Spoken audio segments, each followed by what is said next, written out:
So ఆదికాండం 38వ అధ్యాయము 8వ వచనం చదువుకున్నాం. గత ఎపిసోడ్లో ఏం చదువుకున్నాము? తండ్రి అయిన యోధ రెండవ కుమారునికి నీవు మీ వదిన దగ్గర వెళ్ళి భర్త ధర్మం జరిగించమని స్వయంగా తండ్రే చెప్పాడు. అయ్యో ఇదేం తండ్రి అమ్మా అని మీకు అనిపిస్తుందేమో. వాళ్ళున్న కాలాన్ని అమాయకపు యుగం అంటారు. Age of innocence. ఇన్నోసెన్స్ అంటే ఏంటి? తెలియనితనం అన్నమాట.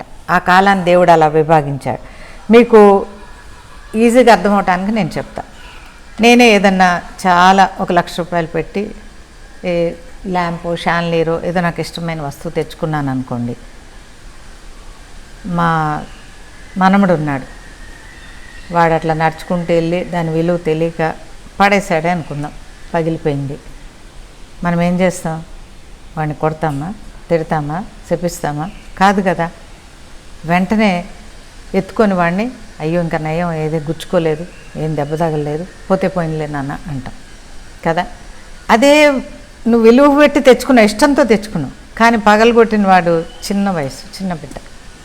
అదే వస్తువుని మా బాబు లేదంటే 30 ఏళ్ళు పైన పడిన వాళ్ళు ఎవరన్నా పగలగొట్టారు అనుకోండి, అలాగే వదిలేస్తామా? అదేంటి బాబు చూసుకోవాలి కదా, అదంత కాస్ట్లీ వస్తువు నువ్వు పగలగొట్టేసావు, అది కూడా తెలియదా అంటాం, విసుక్కుంటాం, ఇంక వీలైతే తిడతాము, 2 దెబ్బలు కొట్టినా కొడతాం. ఎందుకని? అదే కుమారుడు ఇన్నోసెన్స్. ఆ చిన్న వయసులో వాడు ఇన్నోసెంట్, దాని విలువ తెలీదు, పగలగొట్టాడు. కానీ మనం హక్కును చేర్చుకున్నాం, ఓదార్చాం. అదే ఎదిగిన కుమారుడు చేస్తే కనుక, వాడికి అన్నీ తెలిసి చేశాడు కనుక మనం ఒకటే ట్రీట్మెంట్ ఇవ్వం, తప్పకుండా పెద్ద కుమారుడిని పనిష్ చేస్తాం, కోపడతాం. ఇదే అమాయకపు యుగం. ఇన్నోసెంట్ ఏజ్ అంటే ఏంటి? వాళ్ళకి చెడు తెలీదు, మంచి చేసుకుంటూ వెళ్ళటమే, ఏదో బెస్ట్ అనిపించింది చేసుకుంటూ వెళ్ళటమే. ఆ కాలంలో జరిగినటువంటి సంఘటన ఈ ఆదికాండం 38వ అధ్యాయంలోని సంఘటన. అందుకనే యూదా మామగారు అయ్యుండి కూడా రెండవ కుమారుణ్ణి వదిన దగ్గరికి వెళ్ళి బిడ్డల్ని ఇవ్వమని చెప్పాడు. 8వ వచనం. అప్పుడు యూదా ఓనానుతో, నీ అన్న భార్య యొద్దకు వెళ్ళి మరిది ధర్మం జరిగించి నీ అన్నకు సంతానము కలుగ చేయమని చెప్పాను. ఓనాను ఆ సంతానము తనది కానేరదని ఎరిగి ఆమెతో పోయినప్పుడు తన అన్నకు సంతానము కలుగజేయకుండునట్లు తన రేతస్సును నేలన విడిచెను. అతడు చేసినది యెహోవా దృష్టికి చెడ్డది కనుక ఆయన అతనిని కూడా చంపాను. ఒకళ్ళెవరో మొదటి కుమారుడు ఎందుకు చనిపోయాడో మనకు తెలియదు కానీ అన్నారు. అందుకే బైబిల్ చాలా జాగ్రత్తగా చదవాలి. మొదటి కుమారుడైనా రెండవ కుమారుడైనా చనిపోయిన కారణం ఒకటే. ఏంటది? ఈ రెండవ కుమారుడు ఏం చేశాడు? ఓనాను తన రేతస్సును నేలన విడిచెను. ఎందుకని అంటే సెమన్ను ఆ వదిన గారితో కాపురం చేసినప్పుడు తనకు వచ్చిన సెమన్ని నేలన విడిచెను అని ఉంది. అందుకోసం కాదు కదా యూదా చెప్పింది. అంటే తన అన్న పేరు మోస్తారు, ఈమె కడుపున పిల్లలు పుడితే కనుక తన అన్న పిల్లలు అయిపోతారు కానీ నా పిల్లలు ఎవరు అని చెప్పి ఒక సెల్ఫిష్ మోటివ్ మనసులో పెట్టుకొని, యూదానేమో పెద్ద మనసుతో అరే సంతతి కావాలి, మనకి నెక్స్ట్ జనరేషన్ కావాలి అనే ఉన్నతమైన ఆలోచనతో రెండవ కుమారుడికి బహుశా కౌన్సిలింగ్ చేస్తుంటాడు, కూర్చోబెట్టి విషయాలన్నీ చెప్పు ఉంటాడు. పోనీ ఏదన్నా డౌట్ ఉంటే తండ్రిని అడగచ్చు కదా. అలా కాకుండా ఆమెతో కాపురం ఉన్నట్టే ఉండి ఆ రేతస్సును అంటే సెమన్ని నేల మీద విడిచెను అని ఉంది, అని ఇతను కూడా అని ఉంది. అర్థమైందా మీకు? ఈ రెండవ కుమారుడు కూడా అని రాసింది. అంటే మొదటి కుమారుడు కూడా అదే మిస్టేక్ చేశాడు అనేది మనకి ఇక్కడ క్లియర్గా అర్థమైపోతుంది.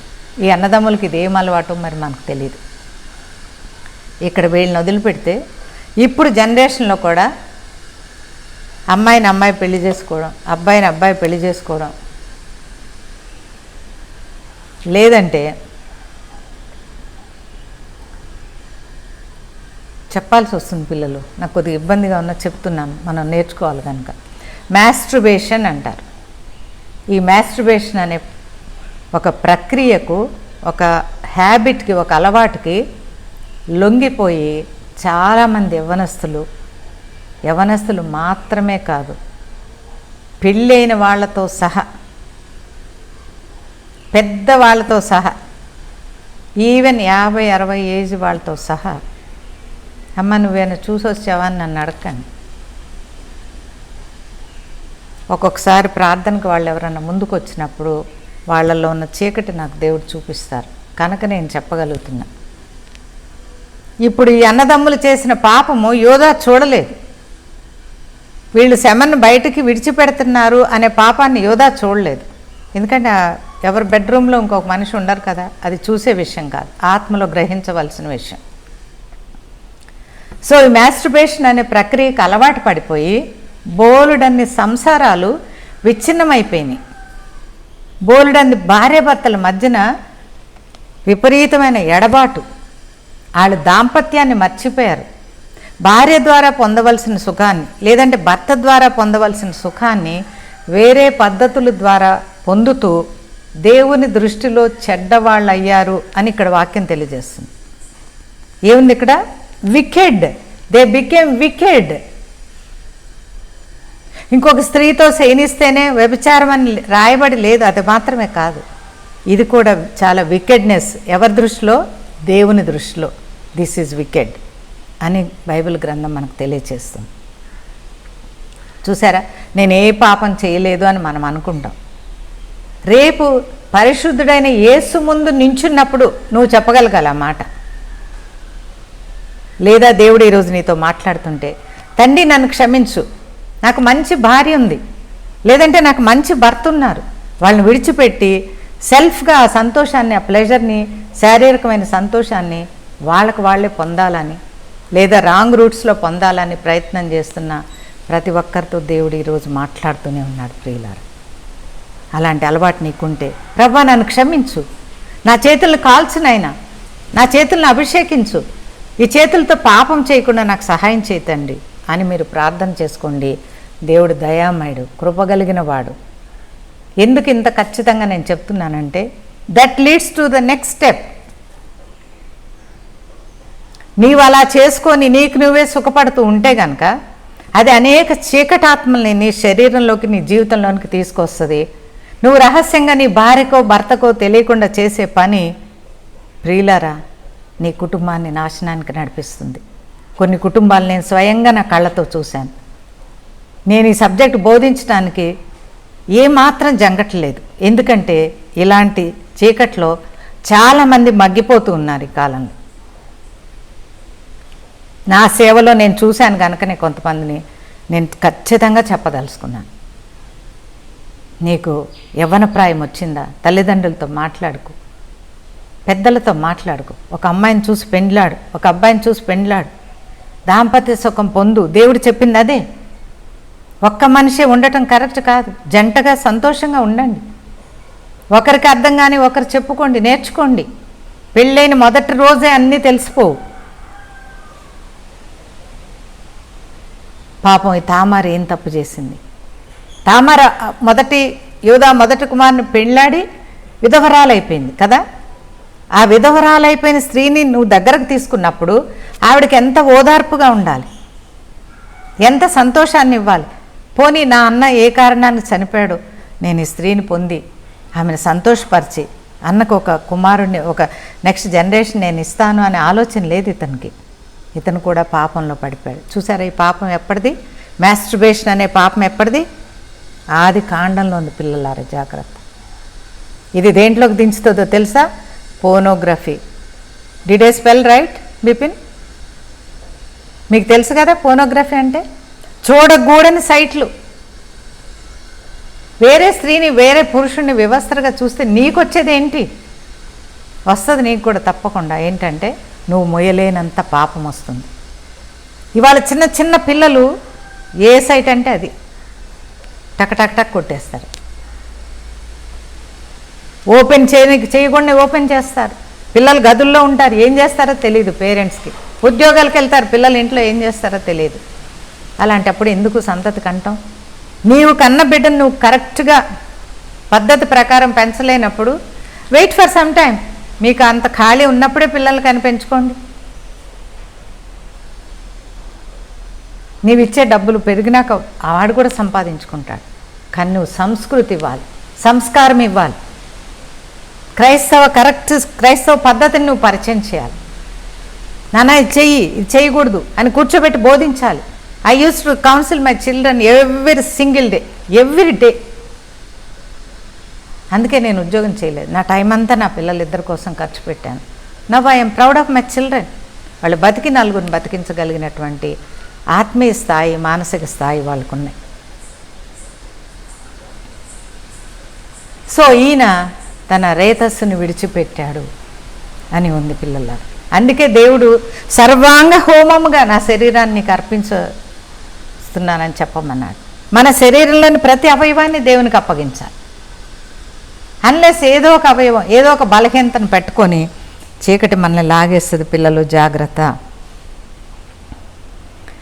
సో 10వ వచనం, అతడు చేసినది యెహోవా దృష్టికి చెడ్డది కనుక ఆయన అతనిని కూడా చంపెను. చూసారా, అతనిని కూడా అని ఉంది. అంటే అన్నని ఏ కారణానికి చంపాడో రెండవ కుమారుని కూడా అదే కారణానికి. అసలు సంగతి ఏంటో యోధాకు తెలియదు. ఎందుకు ఇద్దరు కొడుకులు చనిపోయారో తామారుకు తెలియదు. కానీ స్త్రీని అయితే ముద్ర వేస్తారు. 2 పెళ్ళిళ్ళు చేస్తే ఇద్దరు చచ్చిపోయారు. ఇదేంటి మన భారతదేశంలో ఇది ఒక సంస్కృతి ఉంది కదా, నష్టజాతకురాలు, జాతకం బాగాలేదు. ఏం తెలుసు మనకు జాతకం? One soul is very precious in the sight of God. ఒక మనిషి దేవుని దృష్టిలో చాలా ప్రియమైనది. మనం సృష్టించగలం ఒక మనిషిని? చూడండి, ఈ రెండో కుమారుడు కూడా చనిపోయాడు. ఇది యోధా మీద ఇంకా ఎక్కువ మానసికమైన వ్యాకులత, మానసికమైన భారాన్ని తీసుకొచ్చింది. అరే, ఇద్దరు బిడ్డలు ఇంత దృఢంగా ఉండేవాళ్ళు, ఏమీ కాయలా పడలేదు, ఏమీ జబ్బు రాలేదు, ఎందుకు చనిపోయారు అని ఒక కన్ఫ్యూజన్, ఒక బాధ, ఒక కన్నీరు. మరి ప్రార్థన చేశాడు లేదు నాకు తెలియదు, ఇక్కడైతే అలా లేదు చేసినట్టు. సో 11వ వచనం, అప్పుడు యూదా ఇతడు కూడా ఇతని అన్నవలనే చనిపోవునేమో అనుకుని తన కుమారుడైన షేల పెద్దవాడగు వరకు నీ తండ్రి ఇంట విధవరాలుగా ఉండుమని తన కోడలైన తామారుతో చెప్పెను. కాబట్టి తామారు వెళ్ళి తన తండ్రి ఇంట నివాసం ఉండెను. చూసారా, ఇద్దరు పిల్లలు చచ్చిపోయారు. సరే, ఒక కొడుకు ఏదో చచ్చిపోయాడంటే రెండో కుమారుణ్ణి ఒక బహుమతిగా కోడలికి ఇస్తే అతను కూడా చనిపోయాడు. అమ్మో, ఏం జరిగిందో ఏంటో. ఇంకొక్క బిడ్డే ఉన్నాడు యోధాకి, అతను కూడా ఇస్తే ఇంకిచ్చి పెళ్లి చేస్తే చచ్చిపోతాడేమో అని చెప్పి, ఇంకా వయసుకు రాలేదు నా మూడో కుమారుడు, ఇంకా వయసుకు రాలేదు కనుక అతను పెరిగేదాకా నువ్వు నీ తండ్రి ఇంటికి వెళ్ళు అని తామారుకు చెప్పాడు. పాపం ఆవిడ చేసేదేం లేక విధవరాలుగా, ఇద్దరు భర్తల్ని పోగొట్టుకున్నటువంటి ముద్ర పొంది విధవరాలుగా తన తల్లిగారి ఇంటికి వెళ్ళిపోయినట్లుగా మనం చూస్తున్నాం. నా దృష్టిలో ఇది తప్పే. ఎందుకంటే కోడలుగా నీ ఇంటికి వచ్చింది, భవిష్యత్తు చూడాల్సిన బాధ్యత నీదే. ఒకవేళ ఆ కుమారుడు చనిపోయినా బయట బిడ్డనైనా ఇచ్చి చేయాల్సిన బాధ్యత నీదే. ఒకవేళ పెళ్లి చేయకపోయినా కుమార్తెగా తన ఇంట్లో ఉంచుకొని చూడవలసిందే. కానీ యోధాకు ఒక భయం వేసేసిపోయింది. అందుకని నీ తండ్రి ఇంటికి పొమ్మన్నాడు. అప్పటి లా ప్రకారం ఏంటంటే యోధా ఒక మాట అని ఉండవలసింది అందరి ముందు. ఏంటి అంటే, నీ ఇష్టం అమ్మ, నీకు ఎవరన్నా నచ్చితే పెళ్లి చేసుకో, నువ్వు సుఖపడు అని చెప్పవలసింది. ఆ మాట అతను చెప్పకపోగా ఏం చేశాడు, నా కుమారుడైన షేల పెద్దవాడగు వరకు, నా మూడో కుమారుడు వయసుకు యవ్వన ప్రాయానికి వచ్చే వరకు, అంటే ఏంటి దాంట్లో ఏం మాట ఉందా ఇన్బిల్ట్గా, నా కుమారుడు వయసుకు వచ్చినాక ఇతన్నిచ్చి నీకు పెళ్లి చేస్తాను, అప్పటిదాకా నీ తండ్రి గారి ఇంటికి వెళ్ళు అంది. సో ఆ మామగారి మాటని భద్రంగా తీసుకొని ఆవిడ ఇంకొక వివాహం చేసుకోకుండా, ఈ మరిది ఎప్పుడు పెరుగుతాడో, మళ్ళీ తిరిగి నాకు ఎప్పుడు వివాహం వస్తుందో, ఈ వైధవ్యం అనే ముద్ర ఎప్పుడు పోతుందో అని బహుశా ఆవిడ దుఃఖపడుతూ తల్లిదండ్రుల ఇంట్లో కాలం గడుపుతూ ఉన్నట్టుగా మనం గమనిస్తాం. ఇక్కడ నాకు ఒక విషయం తోచింది పిల్లలు, అది మీతో చెప్తున్నాను. ఏంటంటే, ఇద్దరు పురుషుల్ని ఆవిడ తన జీవితంలో భర్తలుగా పొంది పోగొట్టుకుంది కనుక తప్పకుండా ఆవిడ ప్రార్థన చేసుకొని ఉంటుంది. ఎందుకంటే యూదా గోత్రంలో యాకోబు సంతతిలో ప్రార్థన అనేది ఊపిరి లాంటిది. అక్కడ ఆవిడ తప్పకుండా ప్రార్థన నేర్చుకొని ఉంటుంది. అంతేకాదు యూదా ఎట్లా అయితే తన స్థానాన్ని విడిచిపెట్టి కజీబుకి వచ్చాడో అలాగే తామారు కూడా కొంతమంది అనేలాగా కానాను స్త్రీ అని నేను అనుకోవట్లేదు. ఆవిడ కూడా ఒకవేళ ఇజ్రాయెల్ స్త్రీ అయి ఉండొచ్చు, ఇక్కడ ఈ ప్రాంతంలో సెటిల్ అయ్యి ఉండొచ్చు. మనకు ఆధారాలు లేనప్పుడు మనం పాజిటివ్గానే ఆలోచించాలి. నేను అలాగే ఆలోచించాను. దానికి ఇంకొక రీజన్ కూడా ఉంది. ఏంటంటే తామార్ అంటే పామ్ ట్రీ అని అర్థం. సో ఖర్జూరపు చెట్టు అని అర్థం, మంచి అర్థం వచ్చే పేరు ఉంది. ఇప్పుడు మనం రేచెల్ అని లేకపోతే మేరీ అని పెట్టుకుంటే మనకు ఏమర్థమవుతుంది? వాళ్ళు క్రిస్టియన్స్ అని అర్థమవుతుంది. అట్లాగే ఈవిడ ఇజ్రాయెల్ స్త్రీ అని నేను నమ్ముతున్నాను. పిల్లలు మీకు ఇలా కాకుండా ఇంకేమన్నా తోస్తే, దేవుడు ఏదైనా బయలుపరిస్తే తప్పకుండా నాకు వాట్సాప్ చేయండి. మనందరం కలిసి వాక్యం నేర్చుకుందాం, ఓకేనా? సో ఈవిడ తల్లిగారి ఇంటికి వచ్చేసింది. మా అమ్మగారు ఎప్పుడు పిలుస్తారో వెయిట్ చేసింది. ఆవిడకి తెలుసు కదా, ఒకవేళ ఆవిడ వెళ్ళేసరికి మరిదికి ఒకవేళ 20 ఏళ్ళు అనుకుందాం, ఆవిడ ఒక 5-6 ఏళ్ళో 10 ఏళ్ళో వెయిట్ చేసింది. ఆయన ఇస్తానన్న 3వ కుమారుడు యవ్వన ప్రాయానికి వచ్చాడని ఆవిడ మనసుకు తెలిసింది. కానీ మాంగారు ఏం కబురు చేయలేదు. అమ్మ నువ్వురా, నా కుమారునిచ్చి పెళ్లి చేస్తానని కబురు చేయలేదు, లేదా ఆవిడ ఇంటికి వెళ్ళలేదు, చూడలేదు, ఆవిడ పరిస్థితి ఏది గమనించలేదు. ఆవిడ మాత్రం మామగారు ఇచ్చిన మాటను పట్టుకొని ఇది తప్పకుండా ఒకరోజు జరుగుతుంది అని విశ్వాసంతో తండ్రి సన్నిధానంలో ప్రార్థన చేసుకుంటూ తన కాలం వెళ్ళబుచ్చుతూ ఉన్నట్టుగా మనం చూస్తున్నాం. ఒక యవ్వనస్తురాలైన స్త్రీకి ఇది ఎంత బాధాకరమైన విషయం చెప్పండి. ఒక విధవరాలుగా అతి చిన్న ప్రాయంలోనే ఒక విధవరాలుగా జీవించాలంటే ఎంత బాధాకరంగా ఉంటుందో ఒక స్త్రీకి చెప్పండి. చాలా కష్టంగా అనిపిస్తుంది. అది కూడా అత్తమామల ఇంట్లో ఉంటే నిజంగా అక్కడ కొంచెం పడని స్థితి ఏదన్నా ఉన్నా కానీ చాలా ధైర్యం ఉంటుంది స్త్రీకి. మా అమ్మగారు అంటుండేవాళ్ళు, అత్తగారింట్లో హక్కులు ఉంటాయి అని చెప్పి, పుట్టినింట్లో బాధ్యతలు ఉంటాయని చెప్పేవాళ్ళు. అత్తగారింట్లో మనకు హక్కులు ఉంటాయి. Because they are daughter according to law. Daughter in law అంటే according to law they are daughters. అయినా కానీ మాంగారు తరిమేసినా కానీ బాధపడకుండా ఆవిడ దేవుల్లో కనిపెట్టిన స్త్రీ అని నేను పూర్తిగా నమ్ముతున్నాను. ప్రభా, ఎందుకు నా జీవితంలో ఇలా జరిగింది? నేనేం పాపం చేశాను? నేనేం తప్పు చేశాను? ఒకరు కాదే, ఇద్దరిని నేను కోల్పోయాను నా జీవితంలో. నాకు సంతతి లేరు.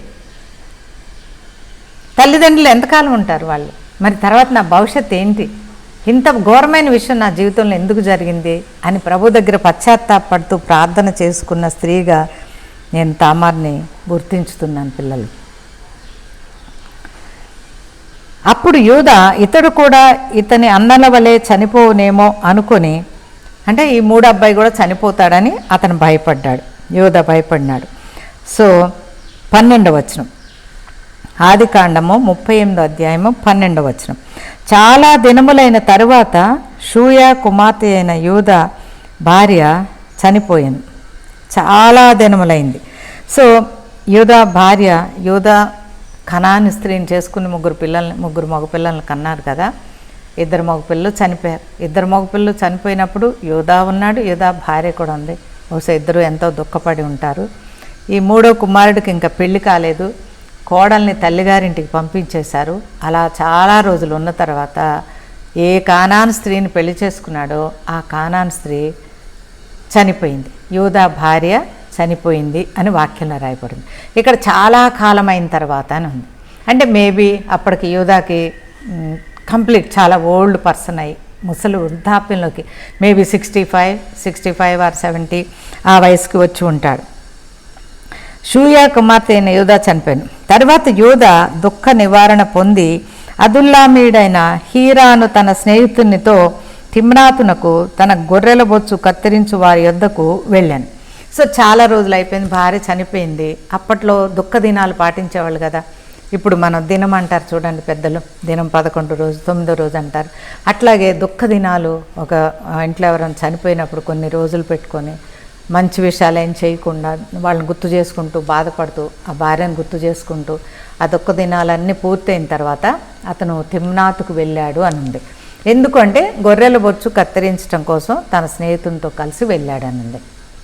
ఇక్కడ ఇంకా ఎక్కువగా రాయబడలేదు, కానీ నాకు అర్థమైంది ఏంటంటే అప్పట్లో చిన్న చిన్న విషయాల్ని ఒక ఫెస్టివల్ లాగా చేసుకునేవాళ్ళు. అంటే గొర్రెల కాపర్లు అందరూ కలిపి ఒక స్థలానికి వచ్చి ఆ గొర్రెల బొచ్చు కత్తిరించి ఆ గొర్రెల బొచ్చు అమ్ముకొని మార్కెట్ చేసుకొని అట్లా వ్యాపారం చేసుకొని మళ్ళీ తిరిగి ఆ గొర్రెల మందను అంతటిని తీసుకొని వాళ్ళ సొంత గ్రామాలకు వెళ్ళేవాళ్ళు అనమాట. లేదా అక్కడ ఏదైనా ఎంజాయ్ చేయడం, ఒక ఫీస్ట్ లాగా చేసుకోవడం, స్నేహితులైతే కనుక అందరూ కలిపి ఏదైనా పార్టీ లాగా చేసుకోవడం, అలాంటి సంఘటన ఇక్కడ జరిగినట్లుగా మనం చూస్తున్నాం. తన స్నేహితునితో కలిసి యోధా వెళ్ళాడు. భార్యను కోల్పోయాడు, 2 కుమారులను కోల్పోయాడు, దుఃఖ పరిస్థితిలో ఉన్నాడు. ఇంకొక కుమారుడు యవ్వనస్తుడు పెళ్ళికున్నాడు, పుట్టినింటికి పంపించేసినటువంటి కోడలు ఉంది. ఈ సమస్యలన్నిటి మధ్యన తన వ్యాపార నిమిత్తమై వెళ్ళి ఉండవచ్చు. 13వ వచనం, దాని మామ తన గొర్రెల బొచ్చు కత్తిరించుటకు తిమ్నాతునకు వెళ్ళుచున్నాడని తామారునకు తెలుపబడెను. చూసారా, ఇక్కడ తెలుపబడెను అని ఉంది. అంటే షీఈ్ మానిటరింగ్, షీఈ్ వాచ్ఫుల్.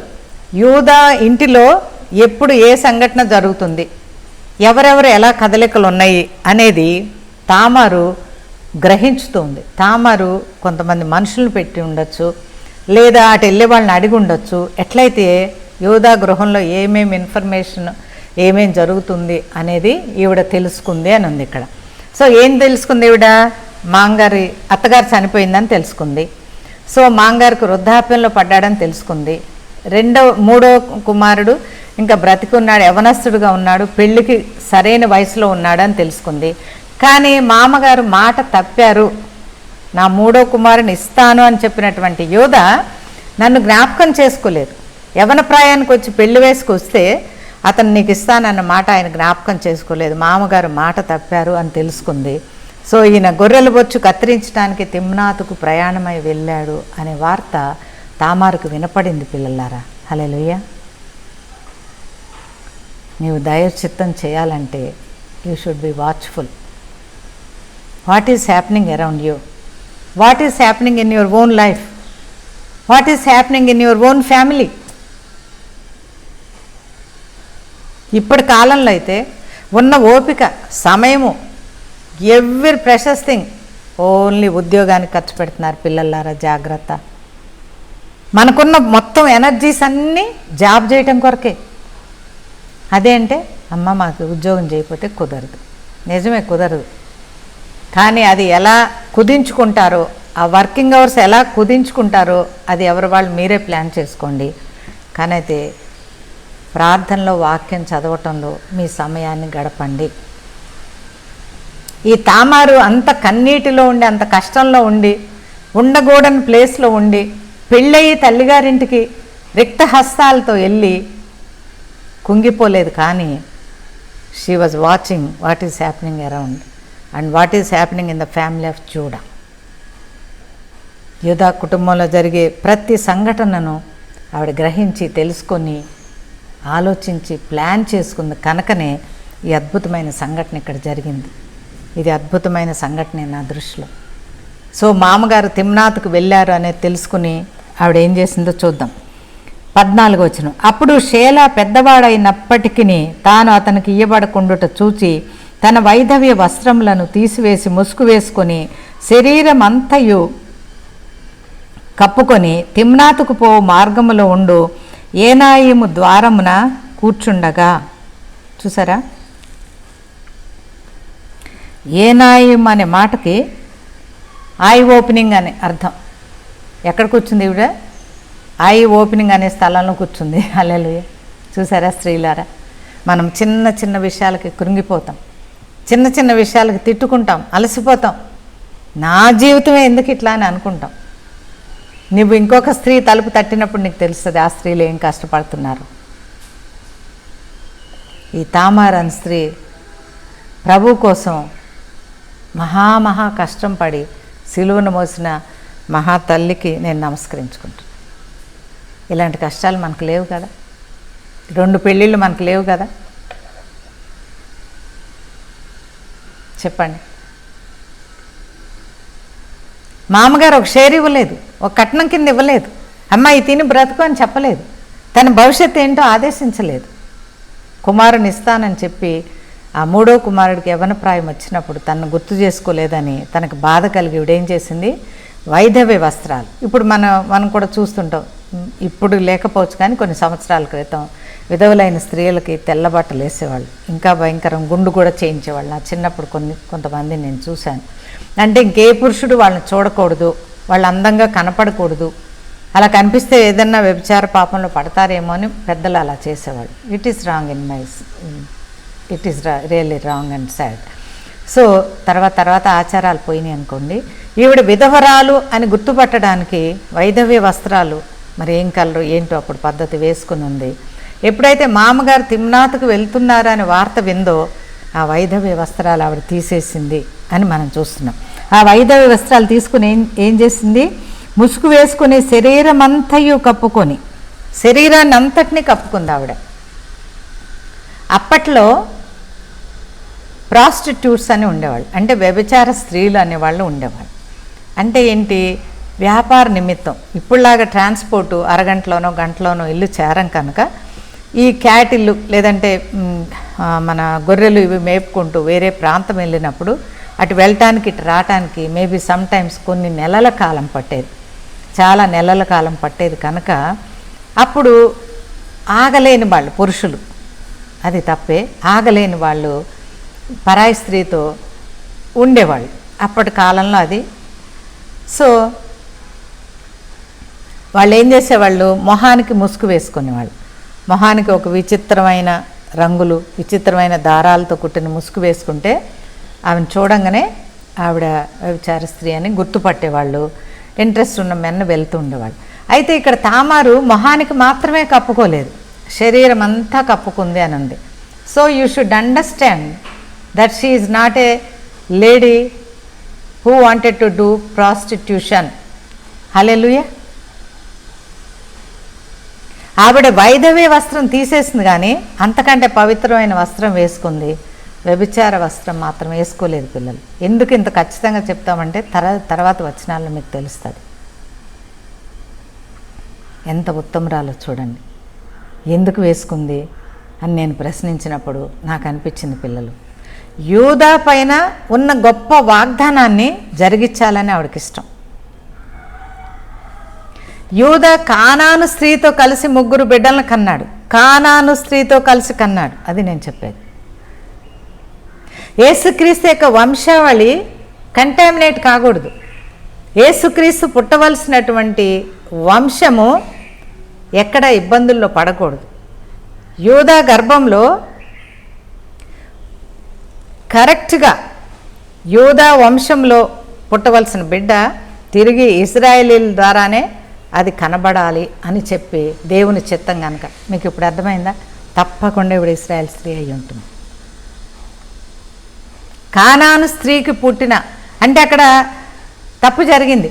యూదా వెళ్ళి కానాను స్త్రీతో కన్నప్పుడు ఆ కానానైట్ కల్చర్ లేదంటే స్పిరిచువల్ కంటామినేషన్ అనేది అక్కడ జరిగింది కనుక అలా జరగకుండా ఉండటం కోసం యూదా గర్భంలోని శిశువే దావీదు కుమారుడుగా లేదంటే యేసుక్రీస్తుగా పుట్టాలి కనుక నేను ఈ త్యాగం చేస్తానని తప్పకుండా ఆవిడ ప్రభువును వేడుకొని తను కరెక్ట్గా ఒక ప్లాన్ వేసుకొని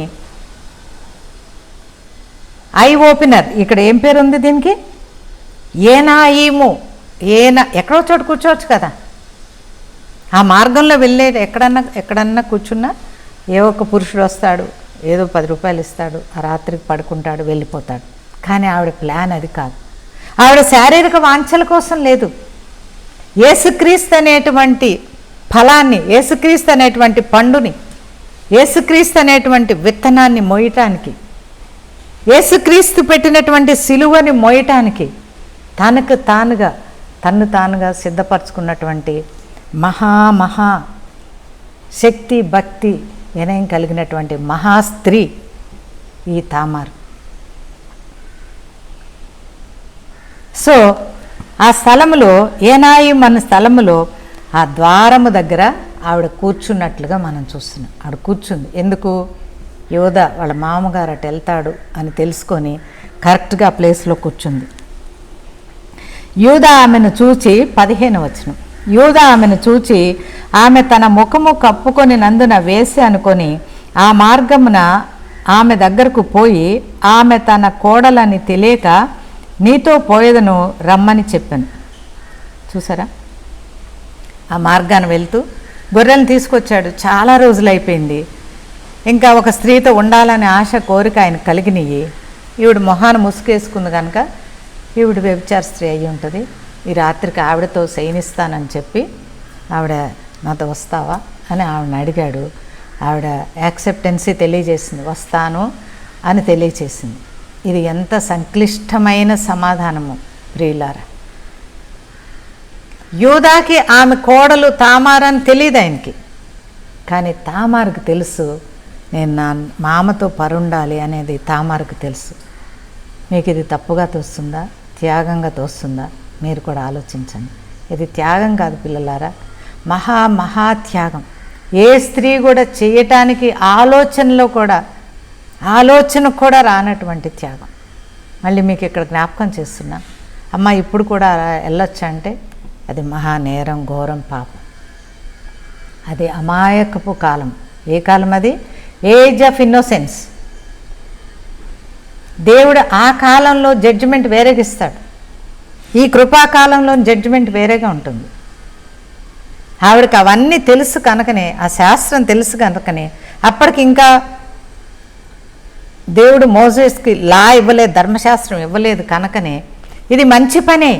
ఎందుకు అంటే యోధాకు ఒక కల్తీ లేనటువంటి ఒక వంశాంకురాన్ని ఇవ్వాలి అని చెప్పి ఆ స్త్రీ ఎంత త్యాగం చేసిందో చూసారా పిల్లలారా. యోధా కంటే తెలియదు కోడలని, ఒకళ్ళు తెలుసుంటే ఆ పని చేసేవాడు కాదేమో. కానీ ఈవిడికి తెలిసి what I'm going to do to night అనేది ఆవిడ తెలిసి తండ్రి అయిన యేసుని, భవిష్యత్తులో రాబోతున్న తండ్రి అయిన యేసుని ఆ సిలువని మోయటానికి, ఆ యొక్క వంశాంకురాన్ని మోయటానికి ఆవిడ ఇష్టపూర్వకంగా, త్యాగపూర్వకంగా ఈ పని చేసింది ప్రియులారా. What a sacrifice, what a sacrifice. ఏం జరిగిందో, దీని తర్వాత ఏం జరిగిందో తర్వాత ఎపిసోడ్లో మనం తెలుసుకుందాం. God bless you. Jesus loves you and saves you. Yesu నిన్ను ప్రేమిస్తున్నాడు, నిన్ను రక్షిస్తాడు.